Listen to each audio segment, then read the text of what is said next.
एक तरफ तो सड़कों पर यूथ कांग्रेस के समर्थन में समूची कांग्रेस उतर आई है, दूसरी तरफ राहुल गांधी ने भी मोर्चा खोल रखा है। कभी ट्वीट कर रहे हैं, कभी बयान दे रहे हैं। तो तीसरी तरफ आज की तारीख में राहुल गांधी के धाकड़ वकील, राज्यसभा सांसद, उन्होंने भी बकायदा मोर्चा खोल दिया यूथ कांग्रेस के समर्थन में। कुल मिलाकर यूथ कांग्रेस के मुद्दे पर पूरी कांग्रेस अब एक साथ खड़ी नजर आ रही है। हालांकि कुछ लोग हैं जो शुरुआत में इस मुद्दे को डिरेल करना चाह रहे थे, उन पर बहुत बात मैं कर चुका हूं, आज उन पे कोई बात नहीं करूंगा। आज तो बात उस प्रेस कॉन्फ्रेंस के महज 83 सेकंड की करूंगा। 83 सेकंड कितना होता है?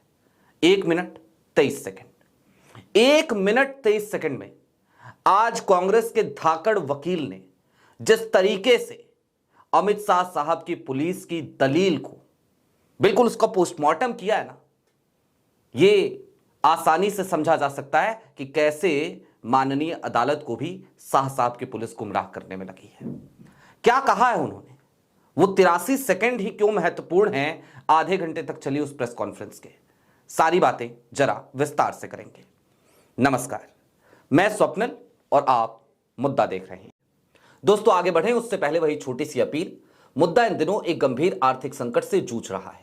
एक तरफ हमारे मेन बैंक अकाउंट्स फ्रीज चल रहे हैं, तो दूसरी तरफ हमारे 2.5 साल पुराने चैनल को हमसे लंबे समय तक छीन कर रखा गया था। ऐसे में डे टू डे ऑपरेशंस में मुद्दा को काफी मुश्किलों का सामना करना पड़ता है। लिहाजा आपसे गुजारिश है, यदि आप चाहें तो स्क्रीन पर दिख रहे QR कोड या फिर के नीचे दिख रहे UPI नंबर के जरिए मुद्दा की छोटी छोटी मदद जरूर कीजिएगा। अब आगे बढ़ते हैं। दोस्तों, आज की तारीख में अभिषेक मनु सिंघवी कांग्रेस के राज्यसभा सांसद हैं। हालांकि उनका कार्यकाल खत्म हो रहा है, लेकिन ये पूरी संभावना है एक बार फिर कांग्रेस उन्हें राज्यसभा में भेज देगी। अब अभिषेक मनु सिंघवी आज एक प्रेस कॉन्फ्रेंस को संबोधित करते हैं, लेकिन इससे पहले क्या क्या हो चुका है, गंगा में कितना पानी बह चुका है, जरा उसको भी समझने की, याद करने की, रिकॉल करने की जरूरत है। उसके बाद चलेंगे उस 83 सेकंड की वीडियो की तरफ भी। यूथ कांग्रेस का प्रोटेस्ट होता है, उसी दिन कांग्रेस की एक बैठक चल रही होती है। उसके बाद से थोड़ा बहुत कंफ्यूजन का माहौल जरूर होता है, लेकिन उस बीच में, उस दरमियान कांग्रेस के कई बड़े नाम, कई कद्दावर नेता और कई प्रवक्ता भी वो खुलकर यूथ कांग्रेस के साथ जाकर खड़े हो जाते हैं। राहुल गांधी अगले दिन तक कुछ खास ट्वीट नहीं करते, कोई खास प्रतिक्रिया नहीं देते। अगले दिन 4 लाइन का एक ट्वीट जरूर आता है, लेकिन उसमें यूथ कांग्रेस का कोई जिक्र नहीं होता है। और फिर गिरफ्तारियों का दौर भी शुरू हो जाता है। उदय भानु चीब की गिरफ्तारी हुई। कल देर रात जिस तरीके की हिमाचल में नौटंकी हमें देखने को मिली, वो बात किसी से छिपी हुई नहीं है। अब आज की तारीख में राहुल गांधी का एक ट्वीट आया और उसके बाद अभिषेक मनु सिंघवी की एक प्रेस कॉन्फ्रेंस हुई और इस पीसी ने यह बता दिया है कि यूथ कांग्रेस का यह मुद्दा इतनी हल्के से, इतनी आसानी से अब खत्म होने वाला नहीं है। कांग्रेस सड़कों पे है। अजय कुमार लल्लू की तस्वीरें वायरल हो रही हैं। पुलिस उन्हें घसीटते हुए बस में बिठा रही है। कांग्रेस के तमाम कार्यकर्ताओं को कहीं कॉलर पकड़ा जा रहा है, कहीं पैर पकड़कर घसीटा जा रहा है, डिटेन किया जा रहा है। और सब एक ही डिमांड कर रहे हैं कि यूथ कांग्रेस के कार्यकर्ताओं को रिहा किया जाए। अभिषेक मनु सिंघवी ने लेकिन आज वो फाइल खोली, वो पोल खोली, जो पोल शाह साहब की पुलिस को मुंह दिखाने लायक नहीं छोड़ेगी। सबसे पहले जरा 83 सेकंड की महज एक वीडियो क्लिप देखिए उसी प्रेस कॉन्फ्रेंस की, फिर आगे इस पे बात करते हैं। Now let me also bust another myth. It is wrong, as some of my esteemed friends on the ruling side have again and again tried to mislead by saying, आप अगर किसी के घर के अंदर घुस जाएं तो वो क्या अतिक्रमण नहीं होता है, ट्रेसपास नहीं होता है, गलत नहीं होता है? ये बिल्कुल अनुपयुक्त उदाहरण है। कोई किसी के घर में नहीं घुसा, घर होता है private property. Bharat Mandapam private property नहीं है। भारत मंडपम एक पब्लिक प्लेस है, सार्वजनिक जगह है। हाँ, ये बात जरूर है कि उसके 3 भाग हैं। एक अंदर है जहां समारोह होता है, एक एकदम बाहर है बिल्डिंग के, और बीच में एक दालान है, एक पोर्टिको है, एक लॉबी है। उसको आप सबसे ज्यादा कहें तो सेमी पब्लिक प्लेस कह सकते हैं, सेमी सार्वजनिक। उसको घर के साथ एनालॉजी देना कोई उपयुक्त होता है? और अगर जवाबदेही कोई मांगता है तो वो सेडिशन नहीं होता, आतंकवाद नहीं होता। आप ये कह सकते हैं कि मैं किसी और तरीके से विरोध करता, आप किसी और गलत तरीके से कर रहे हैं, शर्ट नहीं उतारिए या शर्ट उतारिए।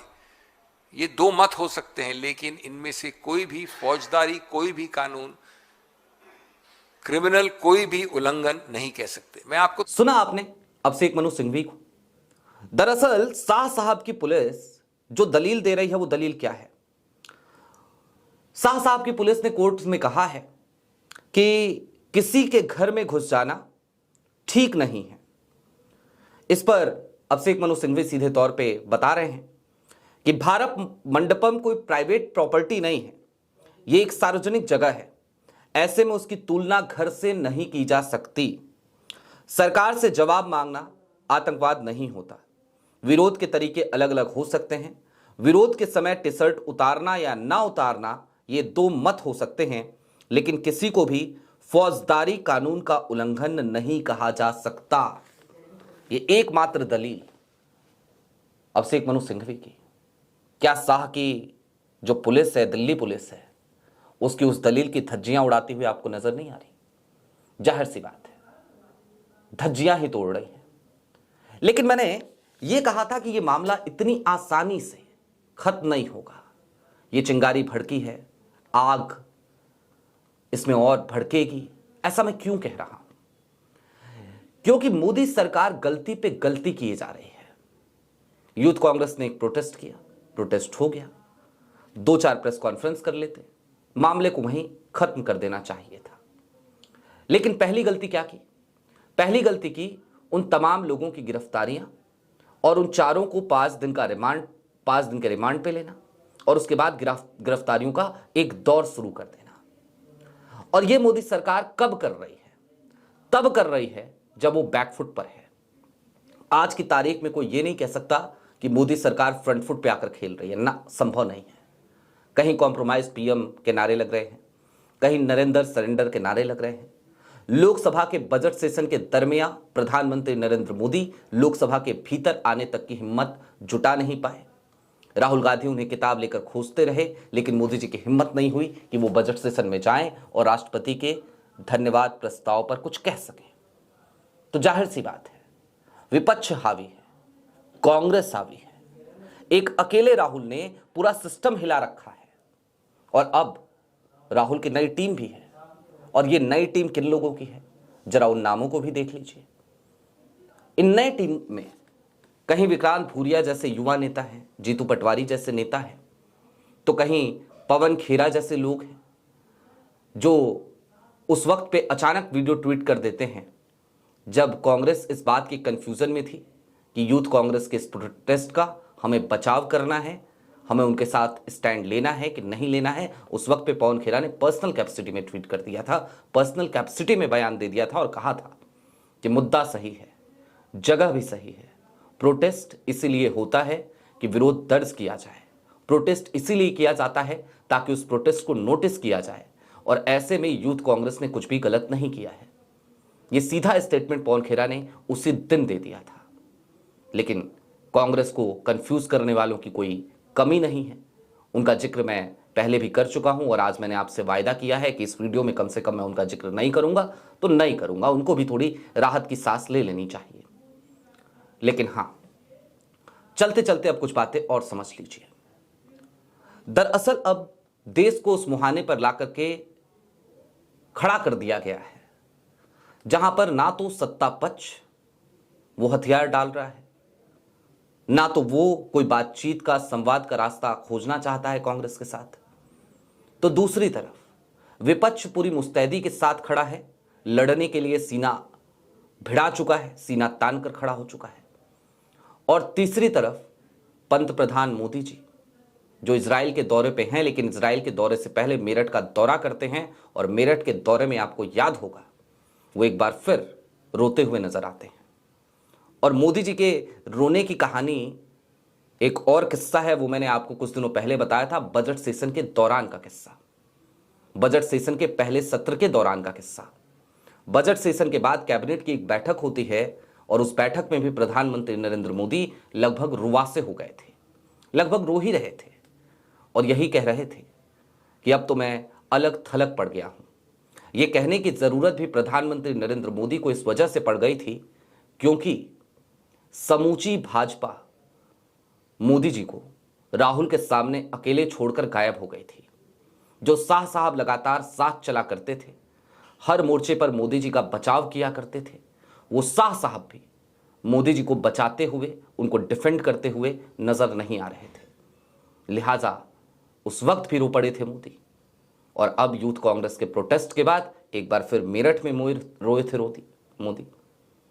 तो कुल मिलाकर जिस वक्त पे बैकफुट पर है भाजपा, उस वक्त पे भी वो इस तरीके की गलतियां लगातार कर रही है जो कांग्रेस को और ज्यादा मौके दे रहा है।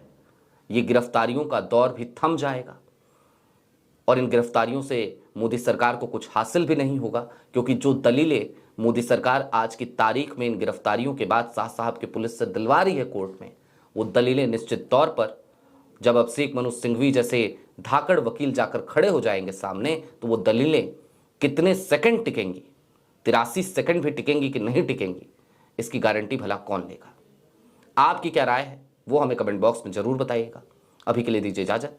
चलते चलते फिर वही अपील, चैनल पर नए हों तो सब्सक्राइब करते हुए जाइएगा, सक्षम हो तो छोटी छोटी मदद मुद्दा की जरूर कीजिएगा। बहुत शुक्रिया।